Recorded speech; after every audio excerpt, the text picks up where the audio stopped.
Vous vous concentrez sur le bien devient si grand que vous ne verrez même plus le mal ou n'y ferez plus attention. Vous pouvez vraiment surmonter le mal par le bien. Restez avec nous dans Jouissez de votre vie.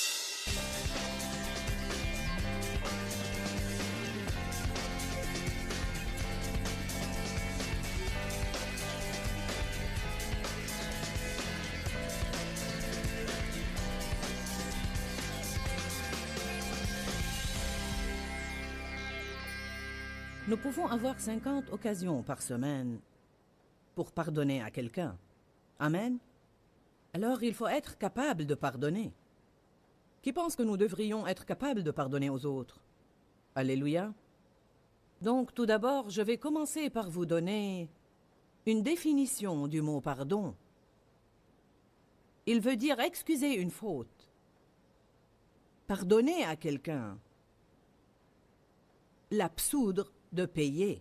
Quand quelqu'un vous fait du mal, n'ayez pas avec lui une attitude de « Eh bien, vous me devez quelque chose ». Vous me devez. Je parlais avec quelqu'un, on discutait d'un problème de mariage. Le couple essayait de trouver une solution. Il y avait un repentir d'un côté et il fallait du pardon de l'autre côté. Pourtant, à ce moment-là, un partenaire essayait de faire payer à l'autre son péché. Vous ne pouvez pas faire ça. Dieu seul peut vous soulager de la peine que quelqu'un d'autre vous a infligée. N'essayez pas d'encaisser de quelqu'un qui ne peut pas vous rembourser. M'entendez-vous aujourd'hui? Le pardon doit être complet. Il ne peut pas être partiel. Le dictionnaire grec Lavigne dit que pardonner veut dire renvoyer, pardonner une dette, annuler complètement. Une rémission du châtiment dû, accorder une faveur, libérer, relâcher ou lâcher prise. Et ça veut dire aussi laisser tomber ou oublier. J'aime ce que la Bible amplifiée dit. Elle dit « laisser tomber ». Je me rappelle quand Dave me le disait il y a bien des années parce que je rabâchais incessamment sur quelque chose. Je rabâchais et je rabâchais. Il me disait « peux-tu juste laisser tomber ?» et continuer. Il y a sûrement quelques personnes ici cet après-midi qui ont besoin de laisser tomber une chose. Vous devez l'enlever de votre bouche et l'effacer de votre tête et arrêter de menacer les autres avec. Vous devez prendre la décision d'arrêter d'y penser, de lâcher prise, de laisser tomber et de ne plus essayer de punir les autres. Parfois, nous essayons même de punir les autres en les excluant de nos vies. Nous sommes froids à leur égard. Si nous sommes obligés de traiter avec eux, du moins ça va être froid. La Bible nous met en garde contre une forteresse de charité froide. Satan veut construire une forteresse de charité froide. La Bible dit dans les derniers temps, c'est dans Matthieu 24, dans les derniers temps, la charité chez le grand nombre se refroidira. Nous devons faire attention à ça, très attention. Aussi dans Matthieu 12, 10, elle dit « Beaucoup de gens seront vexés dans les derniers temps ». Les gens sont susceptibles de nos jours, n'est-ce pas? Ils se mettent facilement en colère. C'est dû en partie au fait qu'ils sont stressés. La plupart des gens semblent être, vous savez, ils semblent être à bout de nerfs. Et si vous faites quelque chose, vous les poussez par-dessus bord. Nous devons donner aux autres plus de grâce et plus d'espace et leur permettre d'être ce qu'ils sont, c'est-à-dire des gens. Nous n'allons pas être parfaits. Nous devons avoir beaucoup de grâce pour avoir des relations les uns avec les autres. Vous devez chercher le bien dans les autres. Vous n'avez pas le droit de tout critiquer et de faire tout un plat chaque fois que vous trouvez une faute. Vous devez toujours chercher le bien dans les autres. La Bible dit « Vous surmontez le mal par le bien ». Romains 12, 21, nous surmontons le mal par le bien. Dieu m'a révélé il n'y a pas longtemps que si vous avez une relation avec quelqu'un qui a plusieurs défauts, que si en fait vous vous concentrez sur le bien devient si grand que vous ne verrez même plus le mal ou n'y ferez plus attention. Vous pouvez vraiment surmonter le mal par le bien.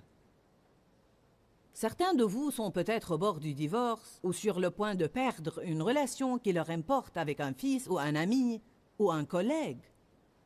Je vous dis aujourd'hui, que si vous prenez la décision de laisser tomber certaines choses, si vous décidez que quelle que soit la chose que cette personne fait et qui vous irrite, ça pourrait être une chose que vous devez décider de vivre avec. Il est très possible que l'avantage que cette personne représente pour vous l'emporte sur l'irritation. Vous savez, vous allez avoir un peu des deux dans chaque relation. Dans chaque relation, vous allez avoir des choses qui sont à votre avantage et que vous aimez, et des choses que vous auriez préféré qu'elles n'existent point. Ça doit être la volonté de Dieu, car c'est le cas dans chaque relation, sans exception.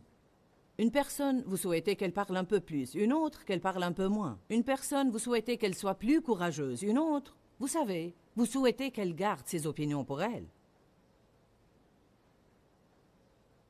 Il paraît que tout le monde a toujours trop d'une certaine chose ou pas assez d'une autre chose. Personnellement, je suis en train d'apprendre à apprécier le bien dans les autres, à voir les avantages qu'ils représentent, et non seulement les ennuis. En fait, donner veut dire faire cadeau de, transmettre une offre ou faire don de quelque chose. Je crois que lorsque vous pardonnez à quelqu'un, non seulement vous lui offrez un cadeau, mais vous vous offrez plutôt un plus grand cadeau. Il y a plusieurs raisons pour lesquelles nous devons pardonner aux autres. J'ai toute une série intitulée « Amertume, ressentiment et non-pardon » où je disserte sur toutes ces choses. Mais je veux juste vous donner la liste 7 raisons pour lesquelles vous devez pardonner.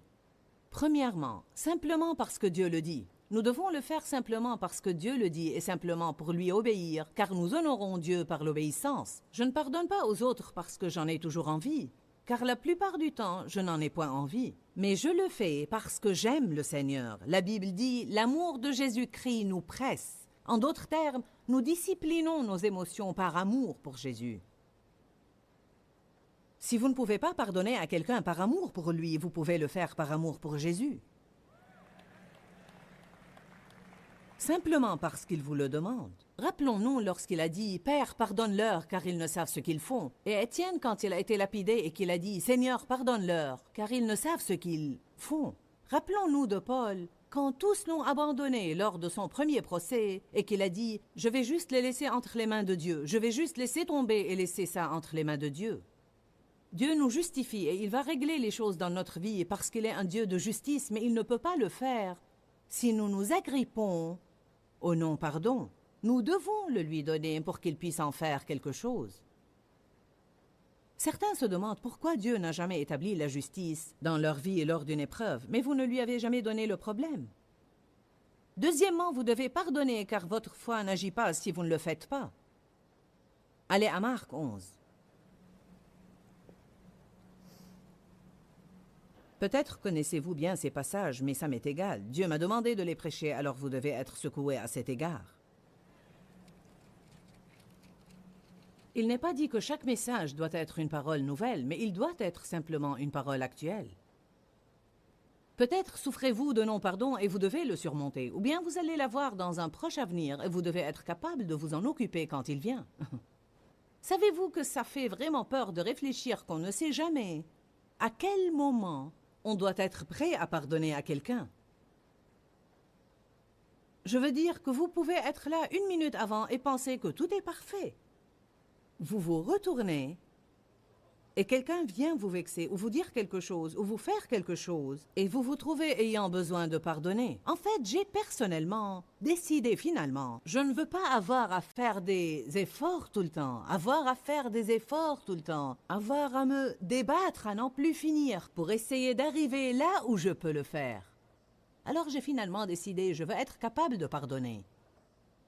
Je veux être la sorte de personne que vous devez vraiment pousser, je veux dire beaucoup, pour pouvoir l'énerver et la contrarier. Parce que je veux vivre dans la paix de Dieu. Je peux vous dire, Satan vous tend un piège pour vous contrarier. Et une des façons de le faire, c'est par les personnes exaspérantes.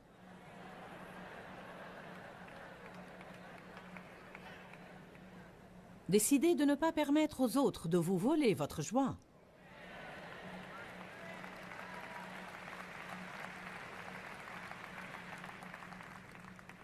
Marc 11, 22. Et Jésus prit la parole et leur dit « Ayez foi en Dieu constamment ». Alors nous ne devons pas avoir foi et puis un peu de doute et puis un peu de foi et un peu plus de doute. Nous devons avoir foi en Dieu constamment. Nous devons apprendre à vivre de foi en foi. En vérité, je vous le dis, si quelqu'un dit à cette montagne, ôte-toi de là et jette-toi dans la mer, et s'il ne doute point en son cœur, mais croit que ce qu'il dit va arriver, il le verra s'accomplir. C'est une promesse redoutable. C'est pourquoi je vous dis, tout ce que vous demanderez en priant, croyez que vous l'avez reçu et vous le verrez s'accomplir. Verset 25, nous n'osons pas nous arrêter au verset 24. Vous ne devez pas vous arrêter là où vous voulez tout le temps. Vous devez vous assurer de lire les versets dans leur contexte pour bien comprendre tout ce que Dieu dit à ce sujet. En fait, la plupart des gens aiment sortir les versets 22, 23 et 24. Mais ces versets n'agissent pas dans notre vie à moins que nous vivions les versets 25 et 26. Et lorsque vous êtes debout faisant votre prière, si vous avez quelque chose contre quelqu'un, je pense que cela n'exclut rien. Si vous avez quelque chose contre quelqu'un, pardonnez-lui, laissez tomber, oubliez, lâchez prise, afin que votre Père qui est dans les cieux vous pardonne aussi vos défauts et vos faiblesses et les laisse tomber. Mais si vous ne pardonnez pas, votre Père céleste ne vous pardonnera pas non plus vos défauts et vos faiblesses. Quand il y a une chose quelconque qui me sépare de Dieu, alors ma foi ne va pas agir comme il faut parce que mon niveau de confiance n'est pas comme il faut. Alors il dit, votre foi ne va pas agir si vous avez des choses dans votre cœur qui bloquent votre relation avec moi. Si vous ne pardonnez pas aux autres, alors je ne peux pas vous pardonner. Vous savez, nous prions la prière du Seigneur. Notre Père qui est aux cieux, que ton nom soit sanctifié, que ton règne vienne, que ta volonté soit faite sur la terre comme au ciel. Donne-nous notre pain quotidien. Pardonne-nous nos offenses, comme nous pardonnons aussi à ceux qui nous ont offensés. Je me demande combien d'entre nous voudraient vraiment cela. Vous savez, nous devons penser à ce que nous disons dans la prière. On dit « Dieu, pardonne-moi de la façon avec laquelle je pardonne aux autres ». Eh bien, êtes-vous en train de pardonner aux autres d'une façon tellement généreuse que vous espérez que Dieu agisse de même avec vous? C'est ça. C'est de cette façon qu'il agit avec nous. En fait, il dit là, je peux seulement vous pardonner dans la même mesure où vous pardonnez aux autres. Vous voyez, Dieu nous pardonne, tout d'abord et avant tout. Mais d'un autre côté, il s'attend à ce que nous donnions tout ce qu'il nous donne. Et quand on le fait, il nous donne davantage.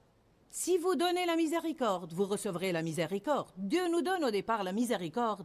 Il nous sauve par la grâce et la miséricorde. Il nous pardonne nos péchés et il veut que nous laissions cela affluer vers les autres à travers nous. Il nous aime et veut que nous recevions cet amour puis que nous aimions les autres. Il nous pardonne et il veut que nous recevions ce pardon, que nous nous pardonnions et que nous le laissions affluer vers les autres. Il nous donne la miséricorde et il veut que nous la recevions, que nous soyons miséricordieux envers nous-mêmes et la laissions affluer vers les autres à travers nous. Nous devenons un canal où ce flux passe tout le temps dans nos vies.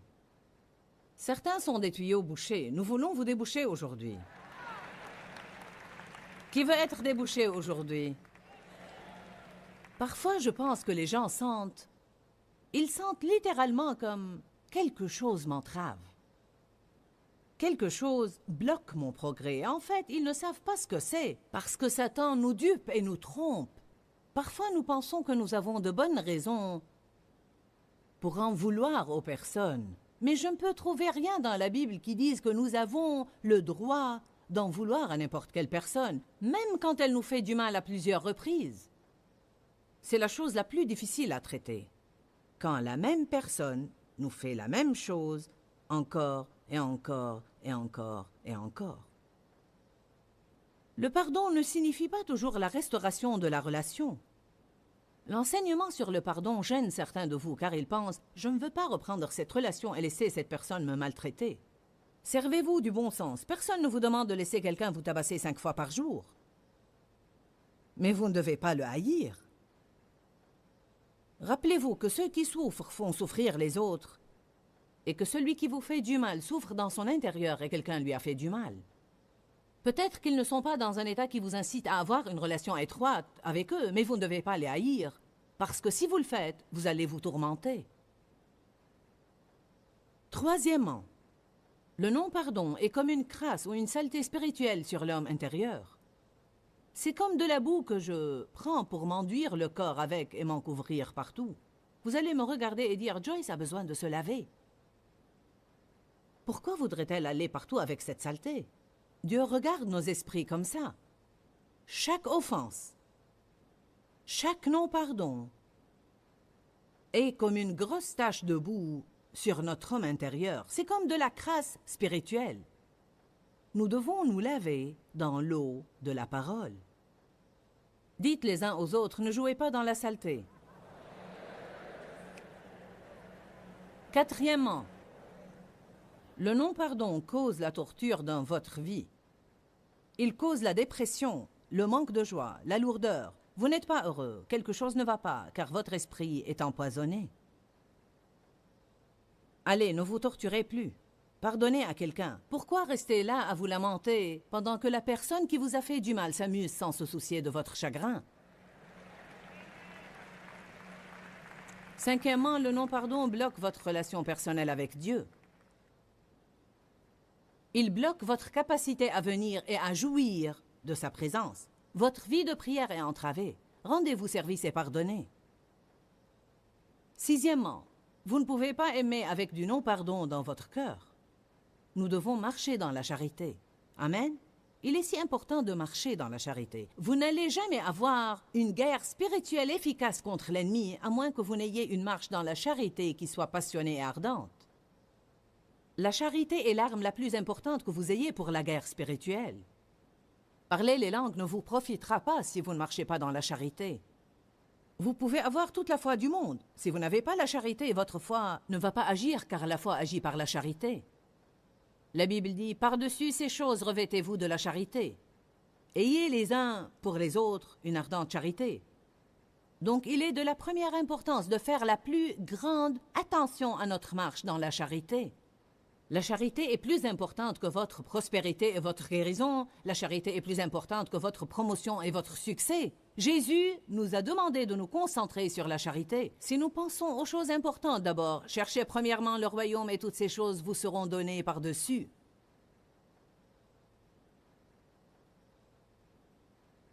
Jésus a dit, je vous donne un commandement nouveau. Aimez-vous les uns les autres. Et la charité pardonne.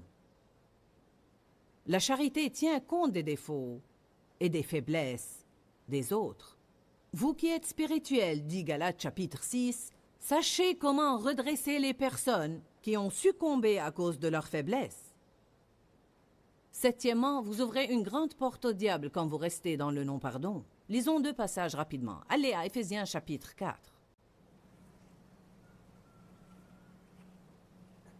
Certains de vous n'ont probablement jamais lu ces passages, mais beaucoup de vous les connaissent bien. Mais cela ne signifie pas que vous les vivez.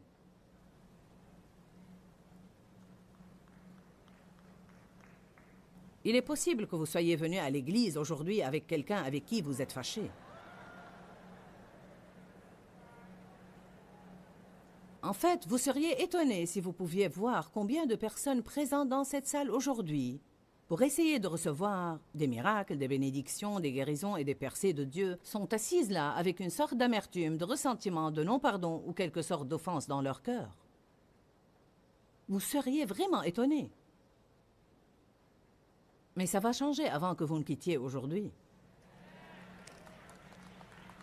Éphésiens 4, 26 dit, « Si vous vous mettez en colère, ne péchez point. » Donc, peut-être allez-vous penser, comment pourrais-je me mettre en colère et ne point pécher? La colère n'est pas un péché par elle-même. L'émotion de la colère nous fait savoir que nous avons été maltraités, à moins qu'elle ne soit déséquilibrée. Certains se mettent en colère pour des riens. Ce n'est pas nécessairement faux de se mettre en colère, mais c'est faux de rester en colère. La Bible dit, vous devez y mettre une fin, vous devez résoudre le problème et ne pas rester furieux. Je veux vous dire une chose, vous pouvez être fâché contre les autres et ne pas savoir que vous l'êtes. C'est pourquoi vous devez apprendre à examiner vos sentiments quand certaines personnes sont à proximité et comment vous les traitez et comment vous parlez d'eux quand les autres les mentionnent. Car si quelqu'un mentionne telle sœur devant vous et dit « Savez-vous que telle sœur a eu, vous savez, une promotion au travail? N'est-ce pas formidable? » Vous trouvez cette chose aigre à l'intérieur de vous et vous dites « Si vous saviez ce que je sais, vous ne penseriez pas que c'est aussi formidable. »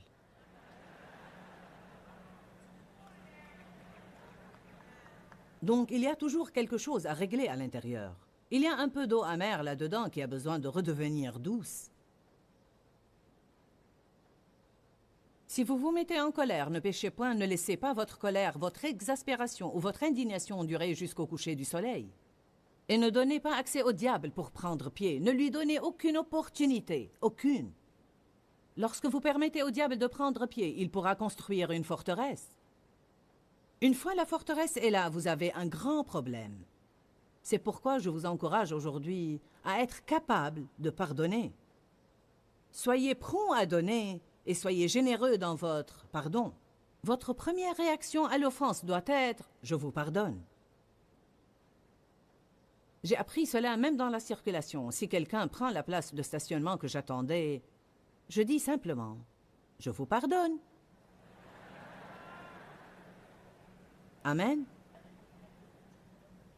Ou bien si quelqu'un tempête contre vous sur l'autoroute lorsque vous faites une faute, je vous pardonne. Je ne vais pas laisser ces futilités m'empoisonner. 2 Corinthiens chapitre 2. Certains de vous peuvent fermer quelques portes au diable aujourd'hui en décidant de pardonner. Vous pouvez fermer la porte à quelques tourments dans votre vie en décidant de pardonner.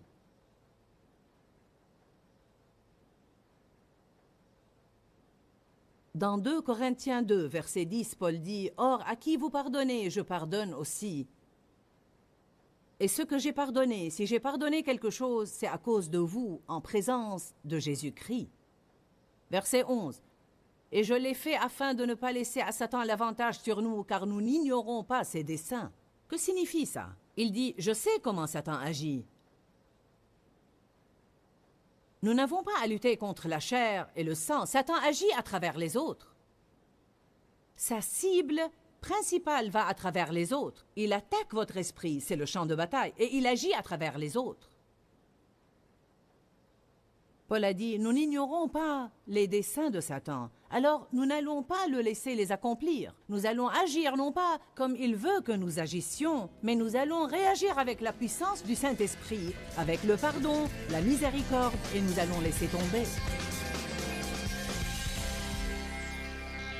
En fait, je ne sais même pas vraiment comment vous dire combien ce sujet de pardonner et d'oublier est important. Je veux dire que beaucoup de gens se gâchent la vie parce qu'ils gardent une amertume et un ressentiment envers quelqu'un ou qu'ils ont des offenses accumulées dans leur cœur.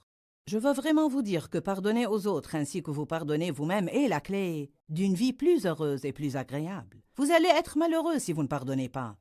Le non-pardon est vraiment comme de la crasse spirituelle sur notre esprit qui amène la torture de notre propre vie. En plus, le non-pardon ouvre la porte au diable. De nombreuses fois, nous faisons entrer l'ennemi dans notre vie à travers le non-pardon. Quelles sont les raisons pour lesquelles nous devons pardonner? Simplement parce que Dieu le dit. Votre foi n'agira pas si vous ne pardonnez pas. Le non-pardon est comme une crasse ou une saleté spirituelle sur notre homme intérieur. Le non-pardon cause une torture dans votre vie. Vous ne pouvez pas aimer avec un non-pardon dans votre cœur. Et notre marche dans la charité est si importante. Le non-pardon bloque votre relation personnelle avec Dieu. Je crois qu'il est très difficile de jouir de la présence de Dieu si votre vie est pleine de non-pardon. Vous ouvrez la porte au diable quand vous restez dans le non-pardon. Je veux vraiment vous encourager à étudier la parole à cet égard et faire tout ce que vous pouvez pour ne pas permettre à cette amertume et à ce non-pardon de rester dans votre vie. Rappelez-vous que nous vous aimons et que nous nous soucions de votre bien-être. Et je crois que Jésus est mort pour que vous jouissiez de chaque jour de votre vie. Et je veux que vous preniez la décision de ne plus laisser Satan vous voler votre joie. Que Dieu vous bénisse. Pourquoi, Seigneur, pourquoi? Dans ce livret, Joyce Meyer nous enseigne à travers la parole comment être délivré de la confusion. Pour obtenir ce livret gratuitement, écrivez-nous à Joyce Meyer, boîte postale 40095-6300 Larnaca, Chypre. Ou bien visitez notre site web www.joycemeyer.org/fr.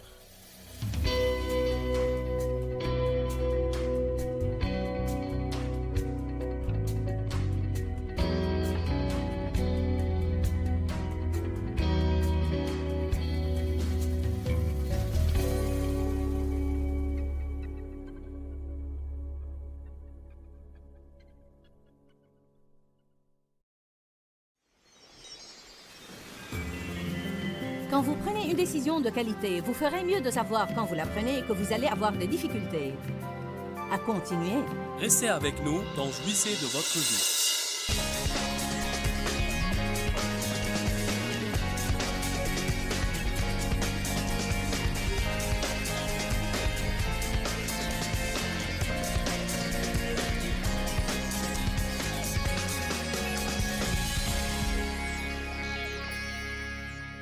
Il devient beaucoup plus facile de pardonner aux autres quand vous pensez à toutes les choses que Dieu doit vous pardonner et que les gens doivent vous pardonner.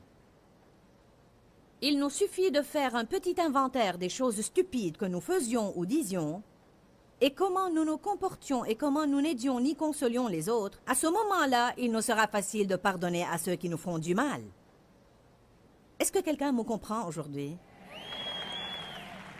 Est-ce que vous comprenez que Dieu vous a pardonné beaucoup plus que vous n'aurez jamais à pardonner à quiconque?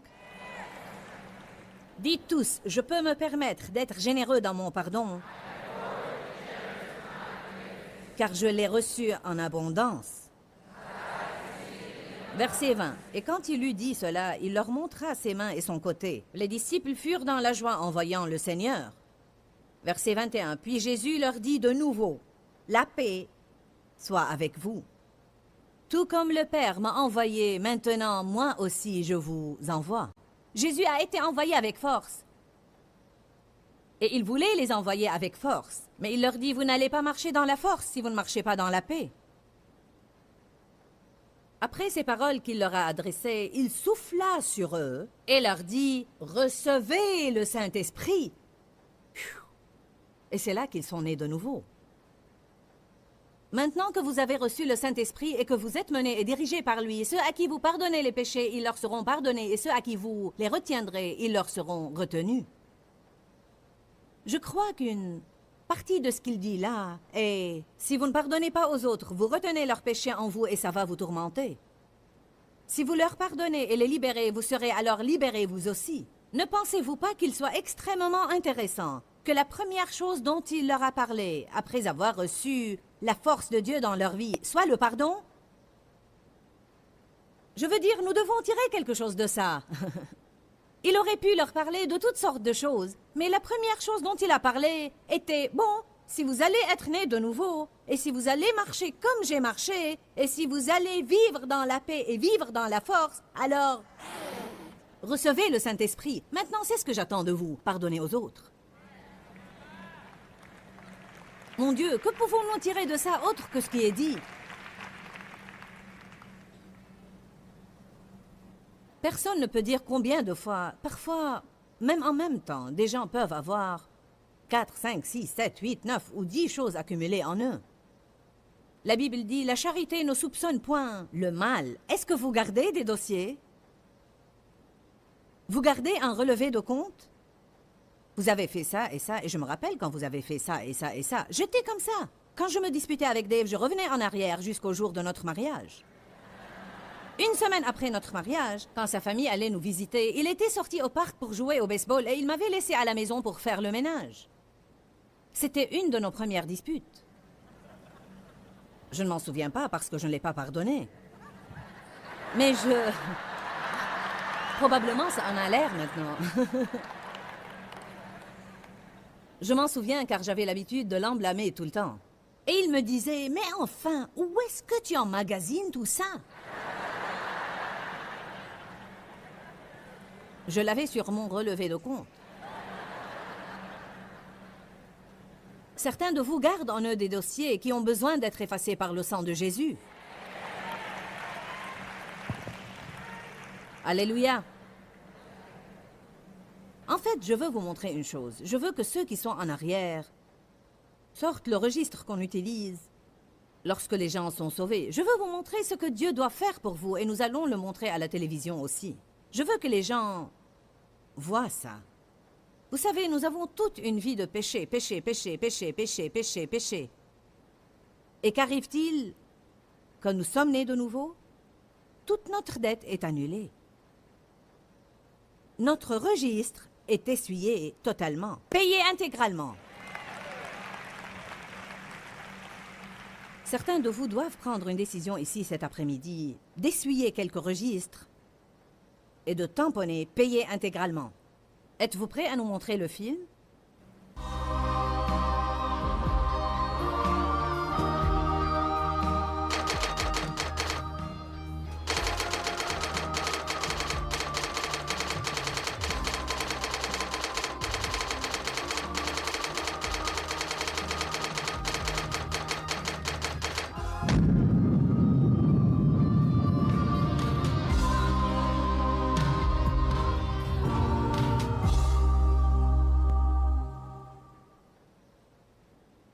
Cela provoque une joie en nous. Chaque fois que nous visionnons cette chose, les gens réagissent comme ça. Mais si Dieu a fait cela pour nous, pourquoi le trouvons-nous si difficile à faire aux autres? N'a-t-il pas soufflé sa nature en nous quand nous avons reçu son esprit? Si nous avons la nature de Dieu en nous, alors nous pouvons pardonner aux autres. Une des choses que vous devez faire, c'est de renouveler votre esprit et croire que vous le pouvez. Arrêtez de vous dire « c'est trop difficile, ce n'est pas juste, c'est trop difficile, ce n'est pas juste, c'est trop difficile, ce n'est pas juste » et dites simplement « je peux le faire ». Jésus a fait ça et je peux le faire aussi. J'ai la force de son esprit en moi pour le faire. Je puis tout par le Christ qui me fortifie. Celui qui est en moi est plus grand que celui qui est dans le monde. Je vais vous dire une chose. Si nous n'allons pas croire ce qui est dans ce livre et l'appliquer dans notre vie de tous les jours, alors il ne nous sert vraiment à rien. Ce livre n'a pas pour mission de nous emporter dans le monde glorieux à venir pour vivre dans des rues d'or et avoir des demeures. Ce livre nous apprend comment vivre.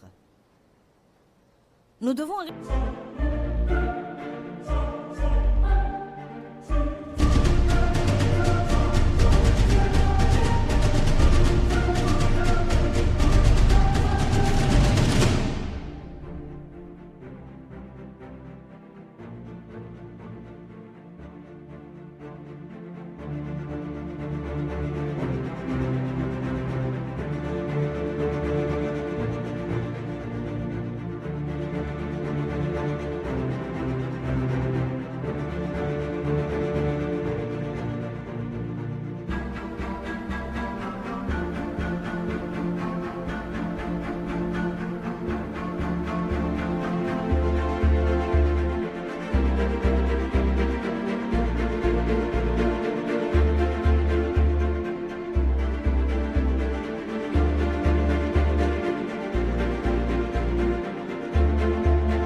loin des conflits. Nous devons rester en paix. Nous devons ne pas être offensés car l'offense est une pierre d'achoppement. L'offense est l'appât de Satan. Si vous étudiez le mot offense en grec, il provient d'un mot grec scandalon, S-K-A-N-D-A-L-O-N. Il veut dire la partie du piège sur laquelle l'appât est accroché pour attirer la victime. Alors l'offense est un appât. C'est l'appât de Satan pour vous attirer dans son piège. Là où vous ne pouvez plus être béni, votre foi ne va plus agir, vous ne pouvez pas ressentir la présence de Dieu, vous perdez votre joie, vous perdez votre paix, vous vous sentez déprimé.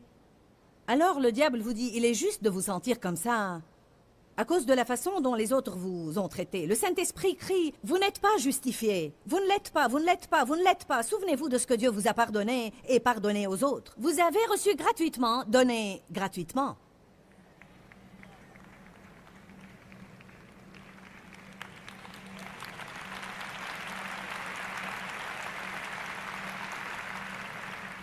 À qui devriez-vous pardonner? Nous avons déjà dit l'autre soir que vous devez être en paix avec vous-même, avec Dieu et avec les autres. Régulièrement, vous devez pardonner aux autres, mais régulièrement, vous devez aussi vous pardonner. Et bien que Dieu n'a pas besoin de notre pardon, comprenez bien ce que je veux dire quand je dis « vous devez pardonner à Dieu ». Vous ne le devez pas parce qu'il en a besoin, mais si vous avez quelque chose sur le cœur envers le Seigneur, parce que vous êtes déçu d'une chose qui est arrivée ou qui n'est pas arrivée dans votre vie, vous devez la laisser tomber et passer. Vous devez déboucher vos tuyaux. Cet après-midi, je suis le plombier du Saint-Esprit. Nous allons déboucher vos tuyaux. Amen. Afin de permettre à l'eau vive du Saint-Esprit d'y passer de nouveau. Vous devez laisser passer les péchés d'il y a longtemps et les péchés de ce matin. En fait, vous n'y pouvez rien. Il n'y a pas de sacrifice que vous puissiez offrir à Dieu qui lui soit acceptable, sauf le sang de Jésus. La Bible nous dit, si vous confessez vos péchés, il est fidèle et juste pour vous les pardonner et pour vous purifier continuellement de toute iniquité. Que veut dire cela? Lorsque Jésus nous assure une relation avec Dieu, il ne nous pardonne pas qu'une fois, il s'attend à devoir le faire continuellement. La Bible dit qu'il est assis à la droite du Père et qu'il intercède continuellement pour nous. S'il prie pour nous tout le temps, c'est que nous en avons besoin tout le temps. Avant de décider de vous marier, vous ferez bien de regarder cette personne et de vous mettre une chose dans la tête. Si je vais vivre avec toi, je vais avoir à te pardonner peut-être chaque jour.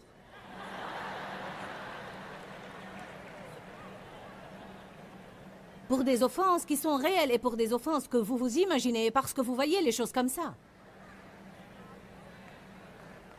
Il y a des choses que nous pensons que les autres nous font, mais ils ne les font pas en vérité. Ils sont comme ça. Ils ne comprennent pas. Si vous allez travailler avec les gens et aller à l'église avec eux, vous devez pardonner. Parfois, ça devient difficile à l'église, car nous pensons que les gens de l'église ne doivent jamais nous faire du mal. Parfois, les plus grandes souffrances que nous avons proviennent des gens de l'église, essentiellement parce que vraiment, nous ne les attendons pas d'eux. Il semble que nous les mettons dans une catégorie différente et nous ne sommes pas préparés à ce que Satan va nous faire. Les gens sont des gens et la chair, c'est la chair.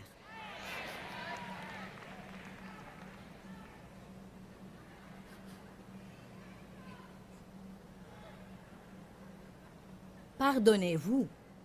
Demandez et recevez afin que votre joie soit parfaite. Libérez-vous de la prison. Libérez les autres de la prison. Si vous êtes fâché contre Dieu, vous n'avez pas eu de réponse à votre prière. Vous avez prié pour la guérison, pour avoir un enfant, pour une promotion, prié pour une augmentation et vous ne les avez pas eus. Vous êtes confus, vous ne comprenez pas. Décidez de faire confiance à Dieu et dites « je vais laisser tomber ». Car pardonner veut dire laisser tomber. Oublier une chose ne veut pas dire que vous ne pouvez pas vous en rappeler. Ça veut dire que vous décidez de la négliger. Vous décidez de ne pas la mentionner. Vous décidez de la bannir de vos pensées. Vous décidez, je ne veux pas m'occuper de ça, je vais me décharger sur Dieu de mes soucis. Et vous arrêtez de vous agiter en vous souvenant exprès. Chacun de nous peut devenir vraiment vexé si nous allons chacun dans un coin différent et restons là pour 5 minutes et déterrons du passé quelque chose que quelqu'un nous a fait. Je veux dire, nous pouvons devenir furieux.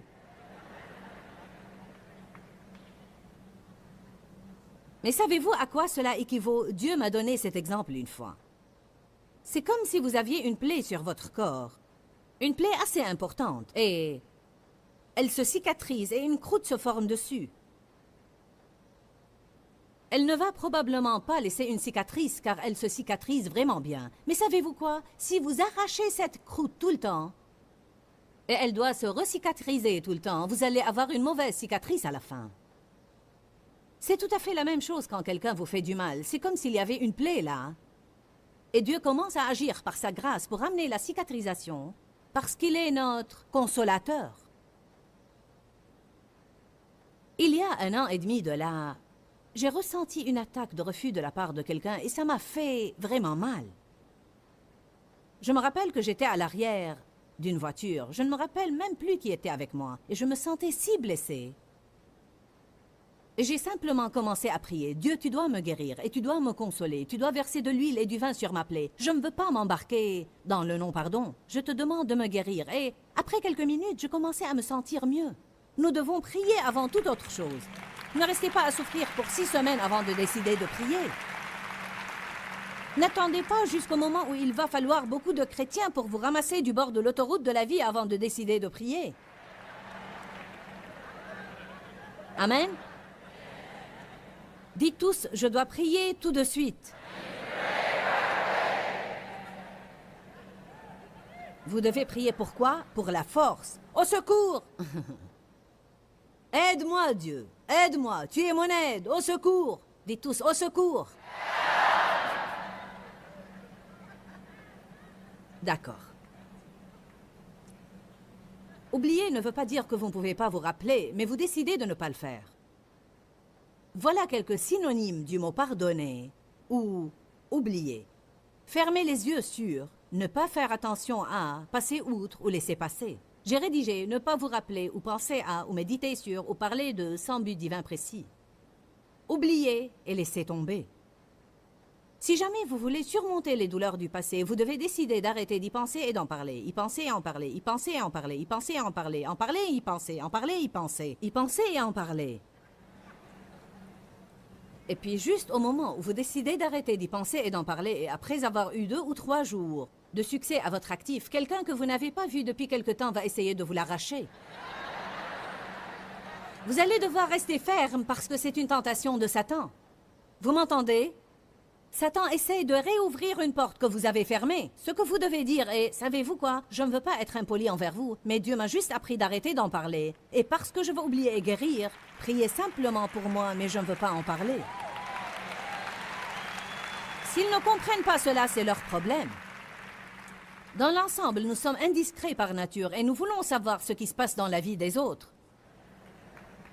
Mais même quand nous posons un tas de questions stupides, nous devons nous rappeler que nous pourrions éveiller une chose qu'ils essaient vraiment d'oublier, juste pour satisfaire notre curiosité.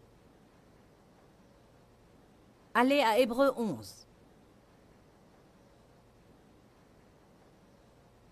Verset 15.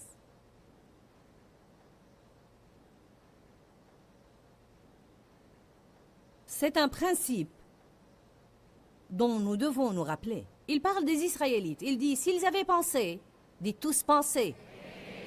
Dites penser. Dites penser. S'ils avaient pensé avec souvenir nostalgique à ce pays d'où ils étaient sortis, ils auraient trouvé une occasion permanente pour y retourner. Il dit, si vous voulez retourner là où vous étiez, n'arrêtez pas d'y penser. Car vous y retournerez dans vos pensées. Et retourner mentalement est presque aussi mauvais que retourner physiquement. Pas seulement cela, car plus on pense à une chose et plus elle grandit. Parfois, il suffit d'une petite chose que quelqu'un vous a fait et vous y pensez et y pensez et y pensez et puis vous commencez à penser à quelque autre petite chose qu'il vous a fait et bientôt, vous aurez ce grand problème monstrueux qui réellement aurait été assez mineur si vous ne l'aviez pas exagérément grossi en y pensant et en parlant, y pensant et en parlant, y pensant et en parlant, y pensant et en parlant. Ne pas y penser ne veut pas dire qu'il ne va pas vous venir à l'esprit. Renverser les imaginations est toute chose haute et élevée. Pensez à ce que vous devez penser et pas à tout ce que le diable vous met dans la tête. Choisissez vos pensées prudemment. Car ce qui se passe à l'intérieur de vous, c'est ce qui va vous faire souffrir.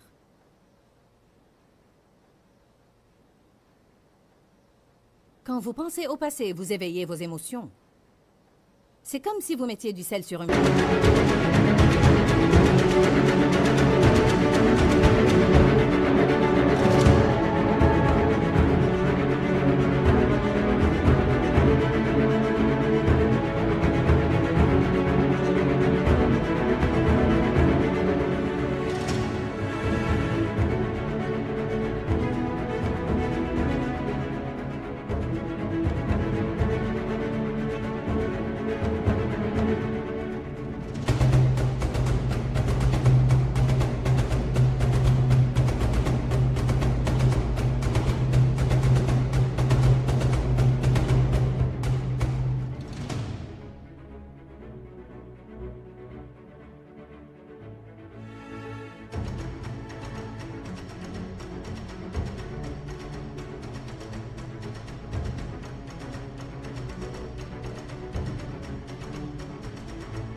C'est comme une mémorisation des offenses et cela vous met dans une mauvaise disposition contre cette personne si vous venez à vous voir. Si quelqu'un vous fait du mal et que vous dites que vous lui pardonnez, je te pardonne, oublions cela. Reprenons l'incident à propos de Dave lorsqu'il m'a corrigé et que ça m'a pris quelques jours pour dépasser cela. Et une fois j'ai décidé, d'accord, j'étais vraiment sincère, j'ai dit je suis désolé, oublions cela. Alors, si j'étais resté à y penser, et y penser, et y penser, et y penser, et y penser, la prochaine fois que Dave me ferait du mal, je me retrouverais au point de départ. Je n'aurais plus voulu lui parler de nouveau. J'aurais senti les murs s'élever entre nous. Alors, lorsque Satan présente une chose à votre esprit après que vous ayez décidé de pardonner et d'oublier, lorsqu'il ranime le souvenir de cette chose, vous devez le refuser. Vous dites, eh bien, je n'y peux rien, Joyce, je ne fais qu'y penser. Je vais vous dire, si vous pouvez, vous dites comment? Pensez à quelque chose d'autre. Je veux vous citer brièvement les étapes du pardon et de l'oubli. Car il y a quelques pas bien déterminés, et je pense que beaucoup de gens veulent les prendre et même commencent bien, mais n'aboutissent pas à la fin. Premièrement, si vous allez pardonner à quelqu'un, vous devez le décider. Aujourd'hui, certains de vous doivent décider. Je vais pardonner à cette personne. Je vais surmonter cela, je vais oublier, je vais laisser tomber. Qui est prêt à prendre une décision aujourd'hui à propos d'un certain incident? Vous pouvez dire, d'accord, je vais décider. Combien de vous ont décidé auparavant? D'accord. Mais vous devez vous assurer que c'est une décision de qualité et pas une décision molle du genre « si j'ai envie, quand j'ai envie » ou une décision du genre « si je me lève du pied droit ». Quand vous prenez une décision de qualité, vous ferez mieux de savoir quand vous la prenez que vous allez avoir des difficultés à continuer. C'est comme si vous preniez une décision de qualité pour perdre du poids ou faire du sport ou payer une dette. Vous devez vous attendre à des souffrances que vous devez endurer avant de voir cette décision se réaliser. Vous ne pouvez vraiment pas prendre une décision de qualité avant de faire un inventaire de ce que vous allez endurer. C'est exactement de cette façon que Dieu a traité avec l'apôtre Paul lorsqu'il lui a envoyé un prophète qui lui a apporté une ceinture. Il a dit, Dieu dit qu'il va vous ceindre et vous prendre là où vous n'aimez pas aller et vous faire passer par des choses difficiles et vous allez souffrir et vous allez avoir ça, etc., etc. Maintenant, voulez-vous toujours être un apôtre? Tout le monde va être dans le ministère jusqu'à ce qu'il ait tout ce dont il s'agit.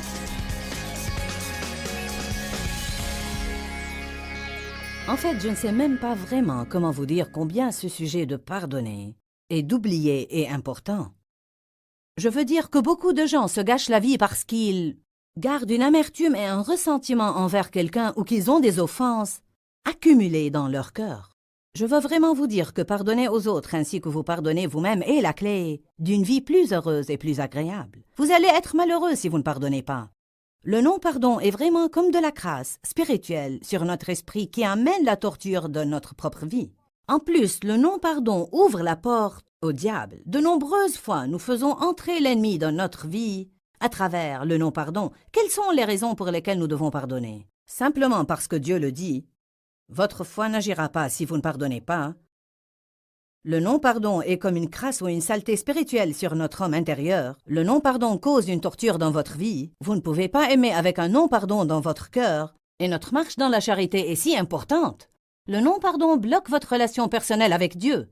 Je crois qu'il est très difficile de jouir de la présence de Dieu si votre vie est pleine de non-pardon. Vous ouvrez la porte au diable quand vous restez dans le non-pardon. Je veux vraiment vous encourager à étudier la parole à cet égard et faire tout ce que vous pouvez pour ne pas permettre à cette amertume et à ce non-pardon de rester dans votre vie. Rappelez-vous que nous vous aimons et que nous nous soucions de votre bien-être. Et je crois que Jésus est mort pour que vous jouissiez de chaque jour de votre vie. Et je veux que vous preniez la décision de ne plus laisser Satan vous voler votre joie. Que Dieu vous bénisse. Pourquoi, Seigneur, pourquoi? Dans ce livret, Joyce Meyer nous enseigne à travers la parole comment être délivré de la confusion. Pour obtenir ce livret gratuitement, écrivez-nous à Joyce Meyer, boîte postale 40095-6300 Larnaca, Chypre. Ou bien visitez notre site web www.joycemeyer.org/fr.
khắp phương trời vẫn nhớ tới quê hương. Người về đây thăm làng Trù quê mẹ và làng Sen quê cha, xúc động bồi hồi người rơi giọt lệ, thương mái nhà tranh.